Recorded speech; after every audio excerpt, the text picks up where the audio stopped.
सकाळ सकाळी अंधार म्हणजे लाईट नाही आहे आणि मला दिसली नाही ही पालकाची भाजी का करडईची भाजी. करडईची भाजी समजून मी पालकाची भाजी काढली, धुतली आणि चिरायला घेणार तर उजेडात बघितले अरेच्या ही आहे पालकाची भाजी. आणि मग पुन्हा करडईची भाजी काढली, ती धुतली, मस्तपैकी चिरलेली आहे आणि अशी बघा. चला आता करडईची भाजी बनवते. आणि मला असं वाटतं मी करडईची भाजी कशी करायची याबाबत मागे एकदा सांगितलेलं आहे. तर मग आता काय करायचं, मग आता आपण बघूया करडईचे फायदे कोणकोणते आहेत आणि त्याचबरोबर मी इकडं भाजी करून दाखवते. तर माझ्या पद्धतीने कशी भाजी करते हे पण मी तुम्हाला करून दाखवते. तर इकडं बघा, आता फोडणीला म्हणून काय काय टाकणार आहे तर लसूण टाकणार आहे, त्याचबरोबर कांदा, त्याचबरोबर टोमॅटो हे सर्व तेलामध्ये टाकून छानपैकी परतून घेणार आहेत. आणि आपलं जे तिळाचं आणि शेंगदाण्याचा कूट जो लसूण मेथीचा राहिलेला होता ना तो पण यामध्ये मी टाकणार आहे, म्हणजे कसं संपून जाईल. आणि मसाल्यामध्ये काय टाकणार आहे, हळद, मिरची आणि दुसरं काय बस एवढंच, आणि मीठ. यामध्येही मी सर्व भाजी करणार आहे आणि हो धण्याचा कूट पण. आणि मस्तपैकी ही भाजी झाल्यानंतर छान गरमागरम चपातीबरोबर खाणार आहेत. तर चला आता ही भाजी मी तुम्हाला अगदी पटकन सांगितलेली आहे तोंडी, आणि ती तुम्ही एखादं जर काही राहिलं असेल तर तुम्ही हे पाहून समजून जाल. आणि मी आता सांगत आहे तुम्हाला करडईच्या भाजीचे फायदे, म्हणजे करडईची भाजी खाल्ल्याने काय काय फायदे होतात आपल्या शरीराला ते सांगत आहे. सर्वप्रथम मी सर्वांना सांगू इच्छिते की ही जी करडईचे फायदे जे आहे हे केवळ मी जनरल नॉलेजसाठी देत आहेत. जर तुम्हाला ही जर रेग्युलरली भाजी खायची असेल तर डॉक्टराच्या सल्ल्याने किंवा तज्ज्ञाच्या सल्ल्याने घ्या. चला आता करडईविषयी आपण माहिती घेऊया. करडई हे पीक तेलवर्गीय असल्यामुळे मुख्यतः सुरुवातीच्या पहिल्या 20 ते 30 दिवसाच्या अगोदर उगवलेल्या बियांच्या रोपट्यापासून झाडाच्या पानांची चविष्ट भाजी बनवली जाते. याच भाजीला आपण करडई भाजी असे म्हणू शकतो. पालक आणि करडई ह्या पानाची लांबी आकाराने व लांबीला सारखीच असते व भाजी बनल्यानंतर दिसण्यास कोणताही फरक जाणवत नाही. ह्या पिकापासून काही ठराविक दिवसातच भाजी बनवली जाते. नंतर हे पीक जसजसे मोठे होत जाते तसतसे ह्या पिकांची चवसुद्धा बदलत जाते. आता करडईची भाजी खाण्याचे फायदे. भारतीयांच्या आहारात अनेक पालेभाज्या रोजच्या दैनंदिन आहारामध्ये वापरल्या जातात व त्यातील एक पालेभाजी म्हणजे करडई. प्रत्येक राज्यात करडई पिकाची लागवड रब्बी हंगामात केली जाते. करडईचे पाने चविष्ट, थोडे कडसर आणि सुगंधी असतात, ज्यामुळे त्याची चव खाण्यास वेगळाच अनुभव होते. हिरव्या पानांमध्ये अजीवनसत्व, कॅल्शियम, फॉस्फरस या पाण्याच्या सेवनाने वरील सर्व घटक शरीरास मिळतात. शरीरातील वाढलेल्या चरबीची गुणवत्ता कमी करण्यासाठी भाजी व तेलाचा वापर केल्याने चरबीचे प्रमाण कमी होऊ शकते. मूळव्याध असणाऱ्या व्यक्तीस करडईची भाजी खाण्याचे अनेक फायदे सांगण्यात आलेले आहेत. ही एक मोसमी भाजी असून खाण्यास चविष्ट असल्याने यास सर्वाधिक पसंती दिली जाते. आता आपण करडईच्या भाजीचं बघितलं, तसंच तेलाचं पण आपण फायदे जाणून घेऊयात. महाराष्ट्रातील प्रत्येक शेतकऱ्याच्या घरामध्ये करडई तेलाचा वापर मोठ्या प्रमाणावर केला जातो. या वनस्पती तेलापासून बरेच अनेक मानवी आरोग्यासाठी करडई तेलाचे आयुर्वेदिक फायदे आहेत. म्हणून करडईच्या तेलास भारतीय बाजारपेठेत मागणी आहे. या तेलाचा उपयोग भारतीयांच्या आहारात व विविध प्रकारच्या आजारात ठीक करणारे गुणधर्म आढळतात. संधिवात, गुडघेदुखी होणाऱ्या व्यक्तीस चोळून मालिश केल्याने संधिवात कमी होतो असे सांगितले जाते. ज्या व्यक्तीस उच्च रक्तदाब, हृदयरोगाच्या व मासिक पाळीच्या समस्या आहेत अशा व्यक्तींना करडई तेल खाण्यास सांगितले जाते. तर चला तुम्हाला करडईच्या भाजीचे फायदे आणि त्याचबरोबर तेलाचे सुद्धा मी फायदे सांगितले. तुम्हाला कसे वाटले जरूर कमेंट करून सांगा. आणि आज मी बाहेर जाणार आहे, त्याच्यामुळं ही सर्व सकाळी उठून स्वयंपाक करण्याची घाई. मी भाजी केली, त्याच्याबरोबर चपात्या पण केल्या आणि मग घरातलं झाडलं, बाहेरचं अंगण पण झाडलं. आणि बघा सूर्य किती वर आलेला आहे. आणि आज मी बाहेर जाणार आहे आणि आईचं पण थोडंसं काम आहे. मी एकटीच जाणार आहे, पण आईचं पण काम आहे तर तिचं पण करून येते आणि शिवाय जेवण करून पण जाणार आहे. आणि फायनली मी निघाली आहे बाहेर. आता नळाला पाणी आलेलं आहे, आता आल्यावरच भरते. आता काय करा, कपडे वगैरे धुतले, भांडे वगैरे घासले, त्याच्यामुळे पाणी संपलेलं होतं. म्हटलं आल्यावरच आता सर्व पाणी भरूया. त्याचं काय आपले 1-2 तास तर फक्त काम आहे. आणि म्हणून मी निघाले आणि स्टँडवर आले. स्टँडवर अजून गाडी यायची बाकी होती. अच्छा, गाडी आलेली आहे.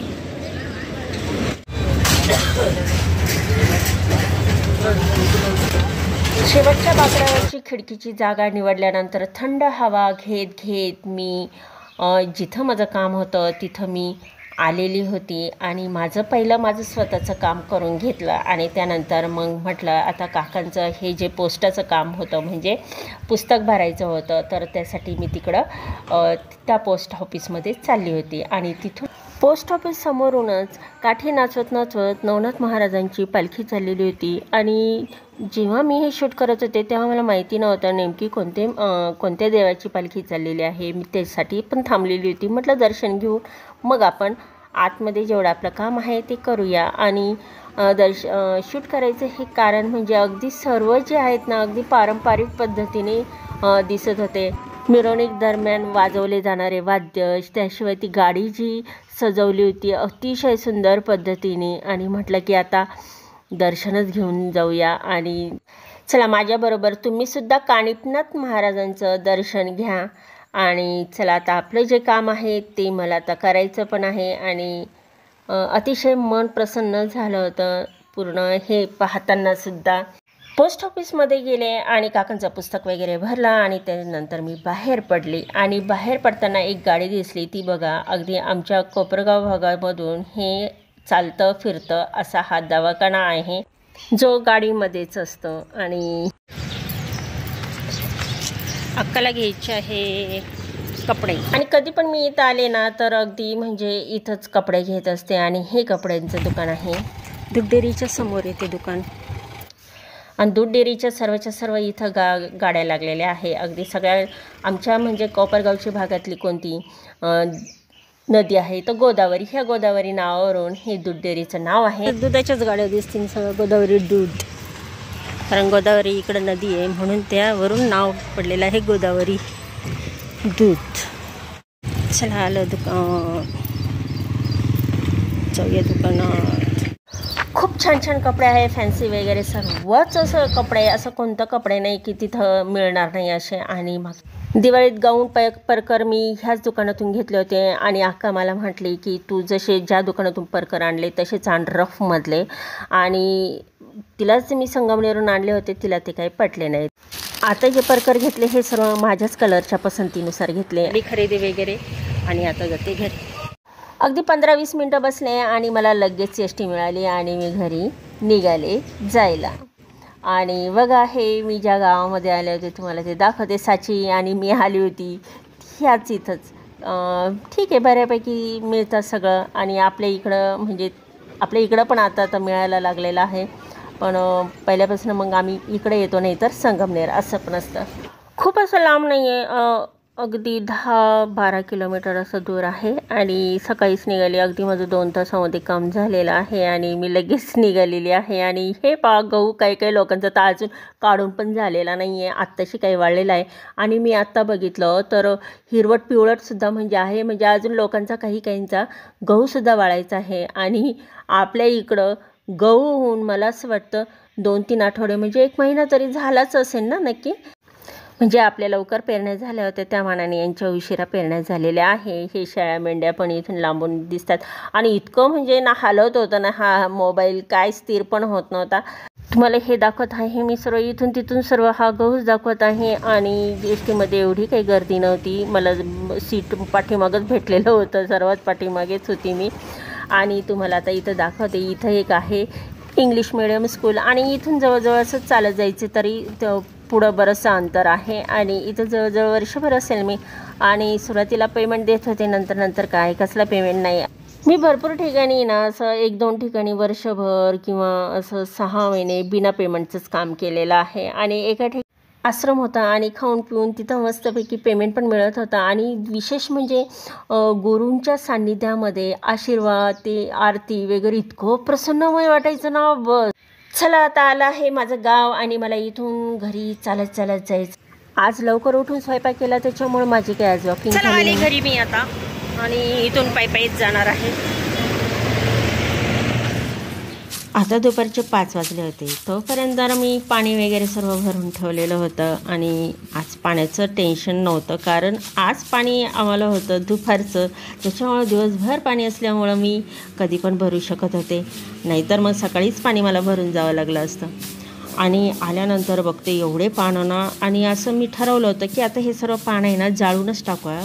पण काय झालं की नुसतं वारं सुटायचं आणि वाऱ्यामुळं सगळं ते पानं जे आहेत ते पार ओट्यावर पण यायचे. तर म्हटलं उद्या होळी पण आहे आणि होळीच्या दिवशी म्हटलं सकाळीच मला 2-2.5 तास हे सगळं झाडण्यात जाईल. त्याच्यापेक्षा कसं आता थोडंफार झाडलं म्हणजे उद्या काहीतरी 2-4 जास्त नाही पानं पडणार, पण पडली तर पानं पण एवढा वेळ लागणार नाही.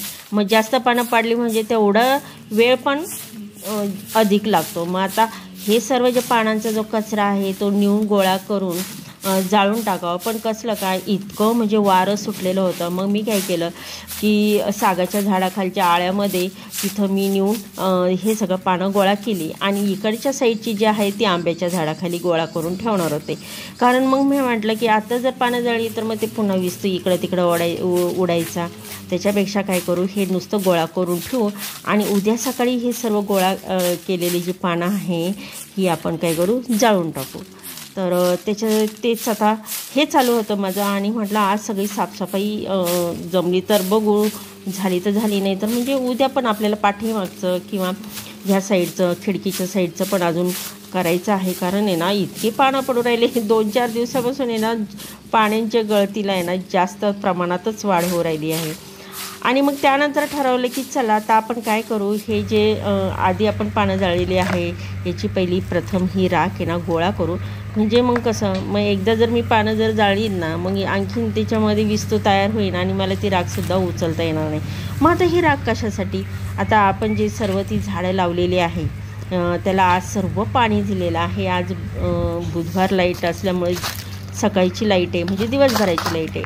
आणि मग दिवसभराची लाईट असल्यामुळं हे सर्व ओलं करून ठेवलेलं आहे. आणि काय झालं आहे की आमच्या इथं जे झाडं जे आहेत ना त्याच्यामध्ये त्याच्या खाली अगदी कोणते किडे काय माहिती असे काळे काळे आणि अगदी छोटे छोटे किडे ते अगदी तळाशी जाऊन बसतात.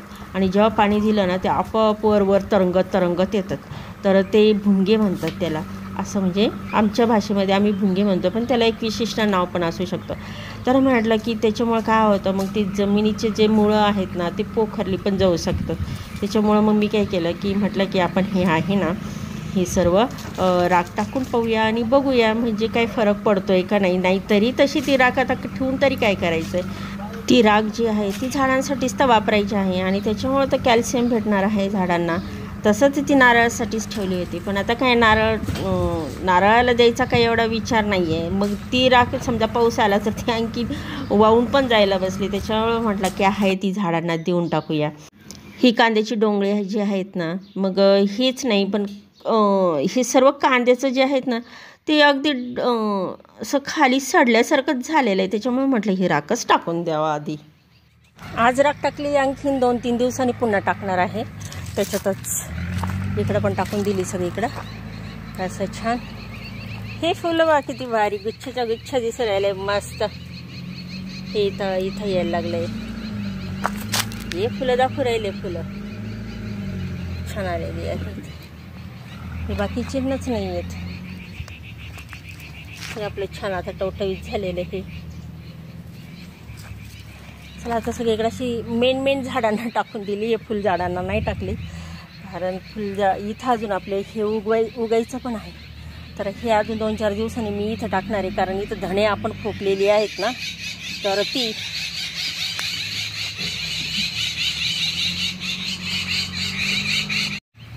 मिरच्या किती मस्त लाल लाल दिसतात. वाव, ह्या मिरच्या लाल झालेल्या आहेत. इथं झाल्या काय तिकडच्या सुद्धा मिरच्या.